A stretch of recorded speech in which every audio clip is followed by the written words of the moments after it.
नमस्कार, स्वागत है आपका। मैं हूं दीपिका नेगी। चलिए फटाफट अंदाज में खबरों का रुख करते हैं। पोस्ट मैट्रिक घोटाले और जलालाबाद में दलित युवक के साथ हुए दुराचार के बाद दलित समाज में आक्रोश है। इसी कड़ी में जालंधर में बीजेपी अनुसूचित मोर्चा ने दलित इंसाफ यात्रा का आयोजन किया।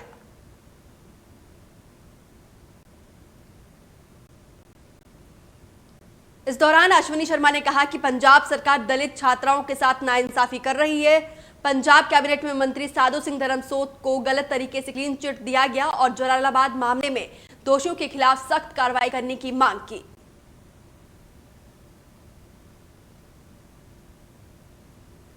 इस यात्रा में बीजेपी प्रदेश अध्यक्ष अश्विनी शर्मा, केंद्रीय राज्य मंत्री विजय सापला मौजूद रहे, लेकिन यात्रा शुरू होने के बाद ही पुलिस ने प्रदर्शनकारियों को हिरासत में लिया।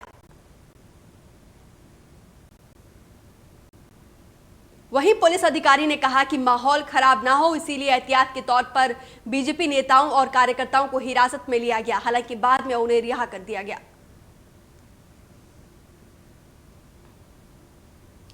वहीं कांग्रेस नेता राजकुमार वेरका ने बीजेपी पर निशाना साधते हुए कहा कि बीजेपी को पंजाब सरकार के खिलाफ प्रदर्शन करने के बजाय पीएम मोदी के दरवाजे पर प्रदर्शन करना चाहिए। वहीं दलित मामलों को लेकर राजकुमार वेरका ने कहा कि बीजेपी खुद दलितों को गुमराह कर रही है।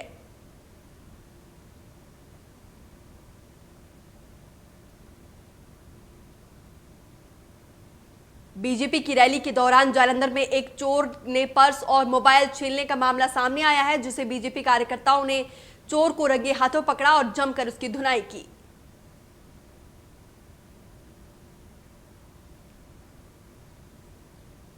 बाईस दिनों से किसानों के प्रदर्शन के चलते पंजाब में थर्मल प्लांट प्रभावित हो रहे हैं। वहीं राजपुरा में किसान संगठनों ने 5 नवंबर से पंजाब में कोयला और उर्वरकों की मालगाड़ियों की आवाजाही बहाल करने का फैसला लिया है।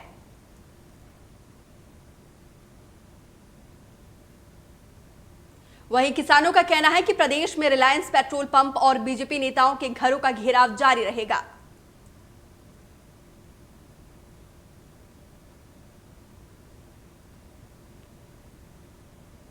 पटियाला पुलिस ने बीते दिनों में दूसरे राज्यों से 1 दर्जन से ज्यादा धान की फसल से भरी ट्रकों को जब्त कर दिया और आरोपियों के खिलाफ मामला दर्ज करके जांच शुरू कर दी।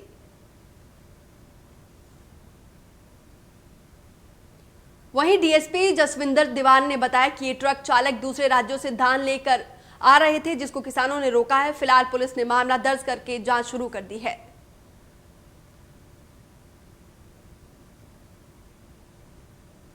पटियाला के समाना के साथ लगते हरियाणा बॉर्डर के पास पुलिस ने दूसरे राज्यों से आ रहे 17 ट्रकों को काबू किया। वहीं पुलिस ने इन ट्रक चालकों के खिलाफ अलग अलग 14 मामले में केस दर्ज किया है।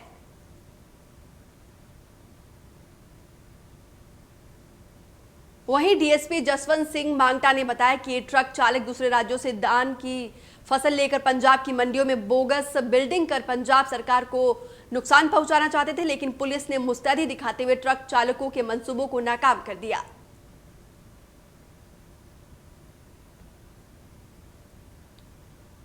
श्री मुक्तसर साहिब के वडिंग गांव में प्रदर्शनकारी किसानों ने 1 हफ्ते पहले बाहरी राज्यों से आए धान के ट्रकों को रोका, जिसे अभी तक पुलिस ने कब्जे में नहीं लिया है और न ही इस ट्रक के मामले में कोई कार्रवाई की है।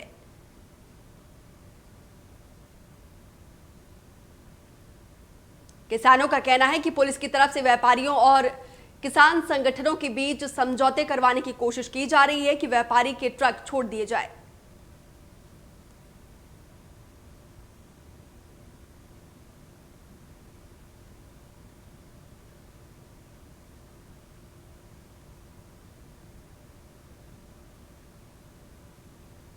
कृषि कानून के खिलाफ किसानों का प्रदर्शन जारी है। मलेरकोटला हाईवे पर प्रदर्शनकारी किसानों ने चक्का जाम किया, जिससे लोगों को भारी परेशानी का सामना करना पड़ा।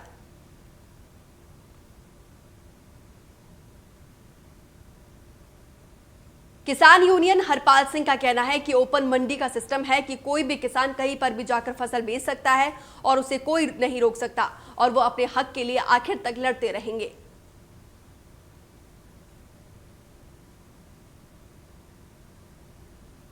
पंजाब में पराली जलाने का सिलसिला नहीं थम रहा है। ऐसे में पंजाब के किसानों का कहना है कि प्रदूषण को लेकर प्रशासन और अन्य राज्यों की सरकार किसानों को टारगेट कर रही है।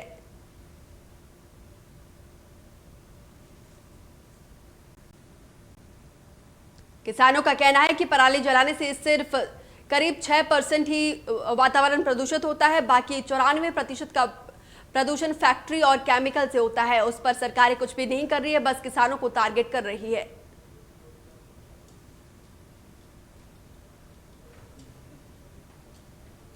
कोरोना के संकट काल में योद्धाओं की भूमिका निभाने वाले डॉक्टर्स को पंजाब सरकार ने 7 महीने से तनख्वाह नहीं दी है।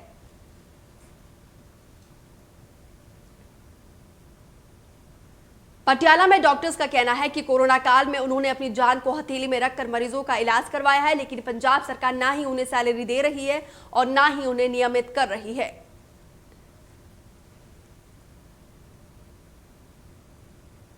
लाइफ केयर चैरिटेबल डेरा बस्सी ने ब्लड टेस्ट कराने के लिए नई मशीन का उद्घाटन किया। इस लैब में की मशीनें जापानीज तकनीक से लैस है।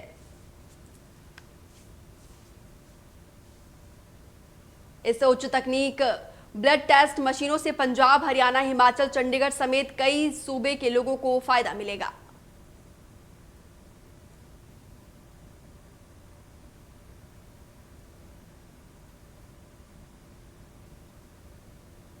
लहरागागा के सरकारी प्राइमरी स्कूल काला बंजारा के दिव्यांग छात्र जश्नदीप ने राज्य स्तरीय पोस्टर मुकाबले में पहला स्थान और पेंटिंग कंपटीशन में दूसरा स्थान हासिल करके संगरूर का नाम रोशन किया है।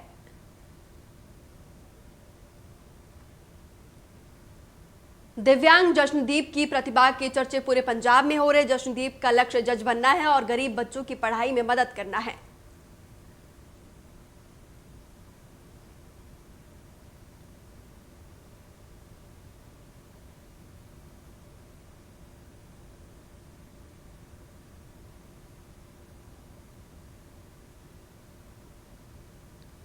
दिल्ली की 19 वर्षीय प्राची को जगरांव के एक युवक से सोशल मीडिया के जरिए प्यार हुआ और शादी करने के बाद युवती जगरांव में रहने लगी, लेकिन 1 साल के बाद प्राची को ससुराल वालों ने दहेज के लिए प्रताड़ित करना शुरू कर दिया।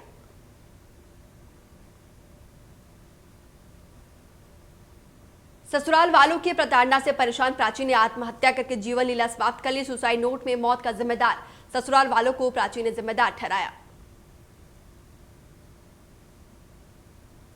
वहीं पुलिस ने ससुराल वालों के खिलाफ मामला दर्ज करके जांच शुरू कर दी है और एसएचओ राजेश कुमार ने दोषियों के खिलाफ कड़ी कार्रवाई करने की बात कही है।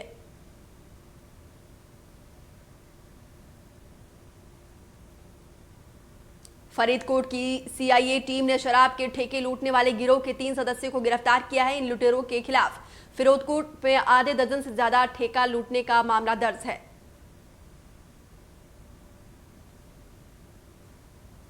आपको बता दें कि लुटेरे रात के अंधेरे में इनोवा कार से घूमते थे और जहां शराब का ठेका दिखता था वहीं ताला तोड़कर शराब को गाड़ी में रखकर फरार हो जाते थे।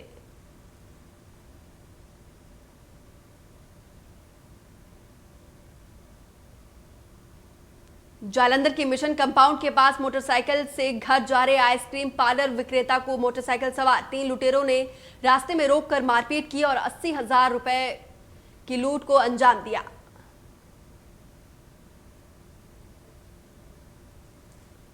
लूट की घटना के बाद लुटेरे फरार हो गए। हालांकि वारदात की पूरी घटना पास में लगे सीसीटीवी में कैद हो गई, जिनकी मदद से पुलिस जांच कर रही है।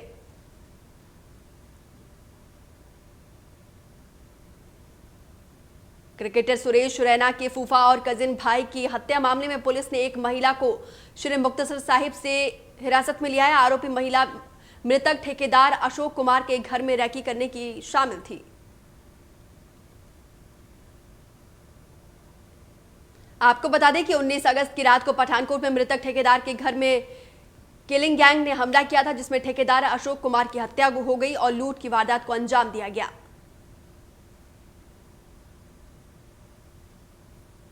इस वारदात में 14 लोग शामिल थे और पुलिस ने अब तक 8 आरोपियों को गिरफ्तार किया और बाकियों की तलाश जारी है।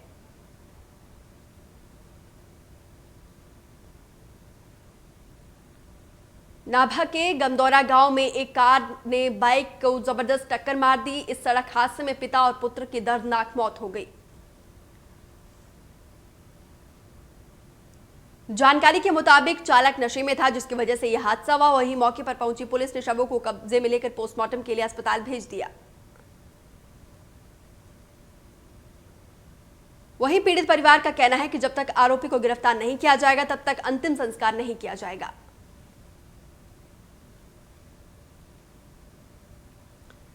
पंजाब में अवैध शराब पर रोक लगाने के लिए आबकारी विभाग और पुलिस विभाग ने ऑपरेशन रेड रोज की शुरुआत की है।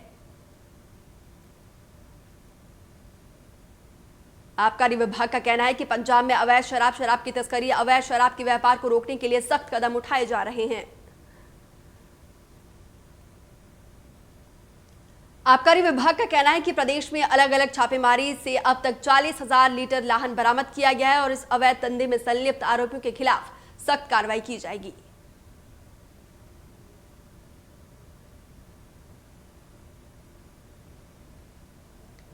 फरीदकोट में एक नशा तस्कर को सीआईए बाजाखाना पुलिस ने दबोच लिया, जो ट्रक में 85 किलो डोडा पोस्त राजस्थान से लेकर पंजाब आ रहा था।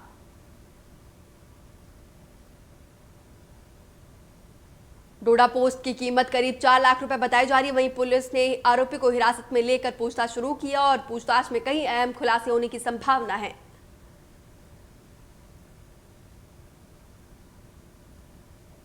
कोरोना काल में जहां एक और कोरोना का डर बना हुआ है, तो वहीं दूसरी ओर अब डेंगू का खतरा भी मंडराने लगा है।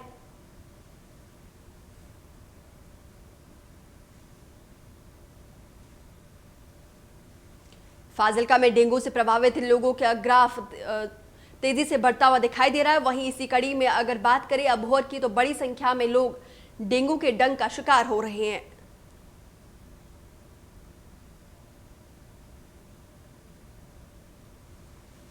हिमाचल प्रदेश में 6 बीजेपी कार्यालयों का शिलान्यास बीजेपी राष्ट्रीय अध्यक्ष जेपी नड्डा ने वीडियो कॉन्फ्रेंसिंग के माध्यम से किया। जेपी नड्डा ने कहा कि देवभूमि में नवरात्रों के समय कार्यालयों का श्रीगणेश करना सौभाग्य की बात है। इस दौरान जेपी नड्डा ने कहा कि देवभूमि से संबद्ध होने पर खुशी जाहिर की और कहा कि पार्टी घर से नहीं कार्यालय से चलती है। कार्यालयों के शिलान्यास के दौरान जेपी नड्डा ने कहा कि बीजेपी पहली ऐसी पार्टी है जो घर घर पहुंचती है। वहीं जेपी नड्डा ने सभी प्रदेशों में भव्य कार्यालय बनाने का ऐलान किया। तो आपको बता दें कि हिमाचल में अब तक बीजेपी के कुल 8 कार्यालय हैं। साथ ही उन्होंने कहा कि आवश्यकता ही आविष्कार की जननी है और देश में 9 भाषाओं में कोविड डॉक्यूमेंट बनाने की बात कही।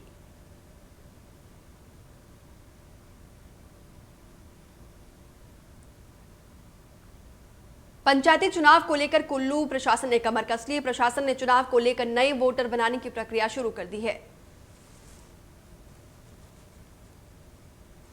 पहली बार कुल्लू के वार्ड नंबर 8 से करीब 112 लोगों ने वोटर बनाने के लिए आवेदन दाखिल किया है, जिसमें अधिकतर लोग गुजरात या दूसरे राज्यों से के रहने वाले हैं।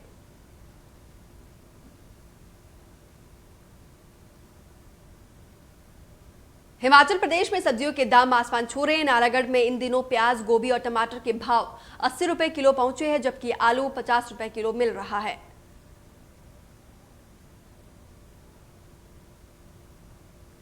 सब्जियों के दाम एकदम से बढ़ने में लोगों में रोष है। लोगों का कहना है कि सब्जियों के दाम आम लोगों की पहुंच से ऊपर है, जिसकी वजह से उनकी रसोई का बजट खराब हो गया है।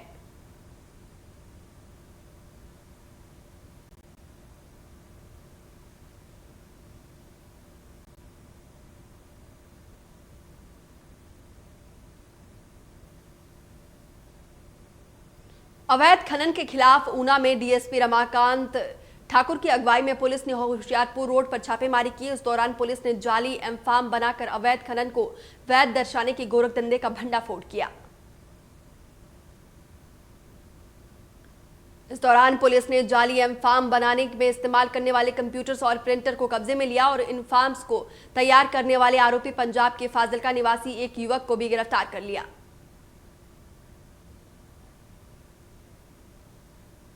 बताया जा रहा है कि ऊना के स्वान नदी समेत अन्य नदियों से अवैध खनन कर सामग्री ले जाने वाले ट्रक चालकों को आरोपी युवक जाली एम-फार्म उपलब्ध करवाता था, ताकि बिना किसी रोक टोक के अवैध कारोबार को जारी रहे।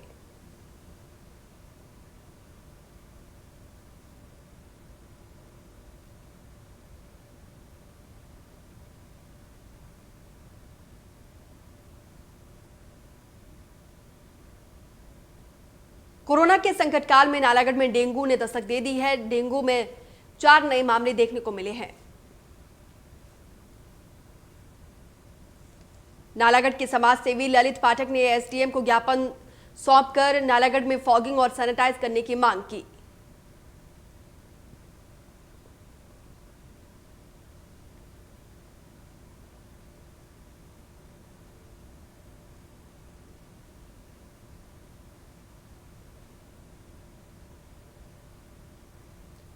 शारदीय नवरात्र का आज छठा दिन है। मां कात्यायनी स्वरूप की पूजा अर्चना की जा रही है। कोरोना गाइडलाइंस के मुताबिक श्रद्धालु जो है मंदिरों में दर्शन कर रहे हैं।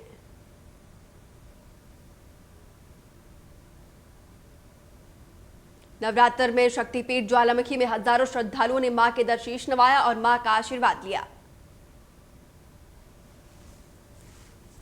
एसडीएम ज्वालामुखी धनवीर सिंह ने बताया कि श्रद्धालु कोविड-19 के नियमों का पालन कर रहे हैं। इस मौके पर मंदिर न्यास ज्वालामुखी ने कहा कि जगह जगह श्रद्धालुओं की सुविधा के लिए विशेष प्रबंध किए जा रहे हैं।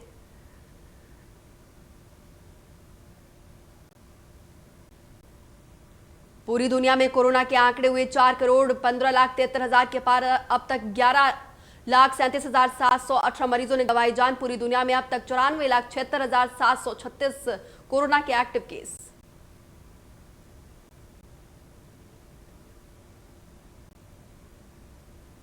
अमेरिका में कोरोना ने जमकर मचाई तबाही। कुल मरीजों का आंकड़ा हुआ 85,95,748 के पार। अब तक 56,03,000 से ज्यादा मरीज रिकवर।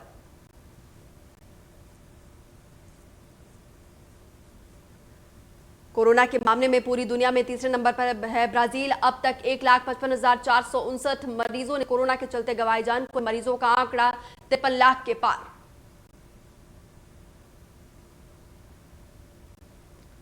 रूस में कोरोना के मरीजों की संख्या लगातार बढ़ रही है। कुल मरीजों का आंकड़ा 14,63,306 के पार पहुंच चुका है। अब तक 3,30,000 से ज्यादा एक्टिव केस। स्पेन में कोरोना संक्रमितों का आंकड़ा 10,46,000 के पार। 34,366 मरीजों ने कोरोना के चलते गंवाई जान।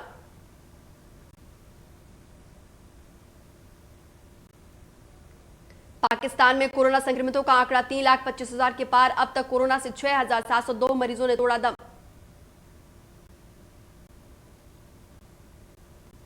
देश में कोरोना का रिकवरी रेट लगातार बढ़ता जा रहा है। कोरोना संक्रमितों का आंकड़ा 77,08,947 के पार। देश में अब भी कोरोना के 7,16,000 से ज्यादा एक्टिव केस। महाराष्ट्र में कोरोना से कुल मौत का आंकड़ा 42,633 के पार पहुंचा। अब भी 1,58,000 से ज्यादा एक्टिव केस।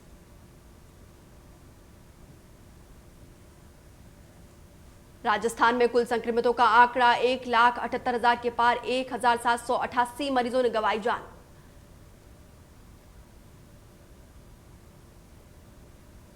उत्तर प्रदेश में कोरोना से लोगों का बुरा हाल। अब तक 4,61,475 संक्रमित। 29,000 से ज्यादा एक्टिव केस।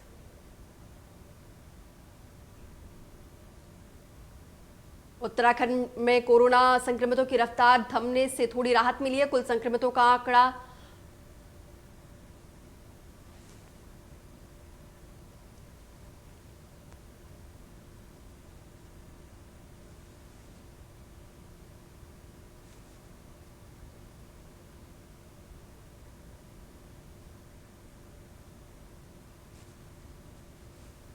3,40,000 दिल्ली में लगातार बढ़ रहा कोरोना संक्रमितों का आंकड़ा 3,40,436 के पार पहुंचा। 24 घंटे में 177 एक्टिव केस।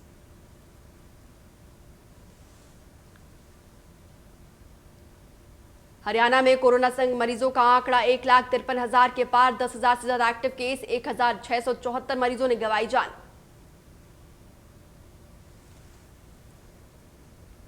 पंजाब में कोरोना संक्रमितों का आंकड़ा 1,29,000 के पार। 1,20,000 से ज्यादा मरीजों ने कोरोना को दी मात।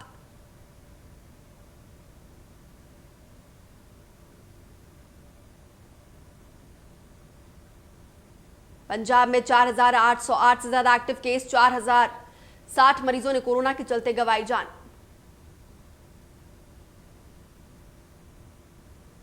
हिमाचल में कुल कोरोना संक्रमितों का आंकड़ा 19,621 के पार पहुंचा। वहीं 16,673 से ज्यादा मरीजों ने कोरोना को दी मात। हिमाचल प्रदेश में कोरोना के 2,636 एक्टिव केस है। वहीं कोरोना से करीब 774 मरीजों ने गंवाई जान।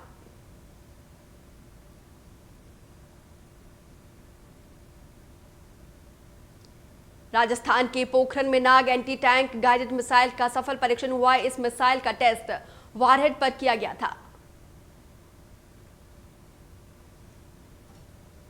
नाग मिसाइल पूरी तरह से डीआरडीओ ने बनाया है और इस तरह की मिसाइलों में भारत द्वारा निर्मित 3rd जनरेशन की है।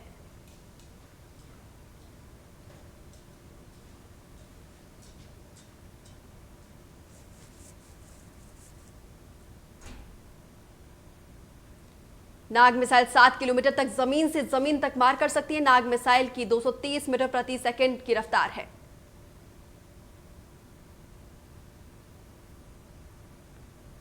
भारतीय नौसेना ने आईएनएस कवरत्ती को आज एंट्री मिली है। आईएनएस कवरत्ती एक एंटी सबमरीन वॉरफेयर जहाज है जो अब तक भारतीय नेवी में अहम भूमिका निभाएगी।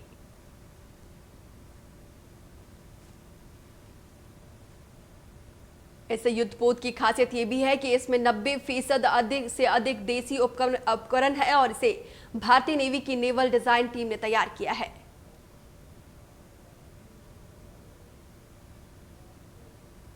इंदिरा गांधी अंतर्राष्ट्रीय एयरपोर्ट ने एक बार फिर से कीर्तिमान स्थापित किया है। कोविड-19 में विमानों के बेहतर संचालन के साथ बचाव और सावधानी से यात्रा कराने में दिल्ली एयरपोर्ट विश्व में दूसरे स्थान पर है।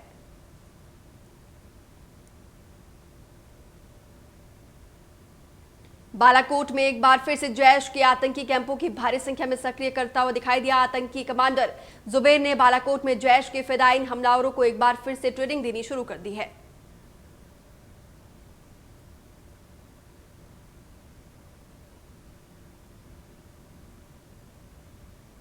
आईपीएल के 39वें मुकाबले में रॉयल चैलेंजर्स बेंगलुरु ने कोलकाता नाइट राइडर्स को 8 विकेट से मात दी है। टॉस जीतकर पहले बल्लेबाजी करते हुए कोलकाता ने आरसीबी के सामने 85 रन का लक्ष्य रखा था।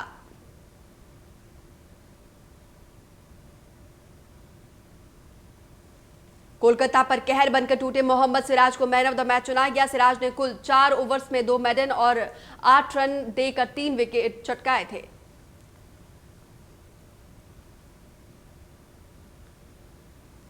रॉयल चैलेंजर्स बेंगलुरु के लिए यह सीजन अब तक का शानदार रहा है। विराट की कप्तानी वाली इस टीम ने 10 मैच खेले जिसमें से 3 हारे और 7 में जीत हासिल की है।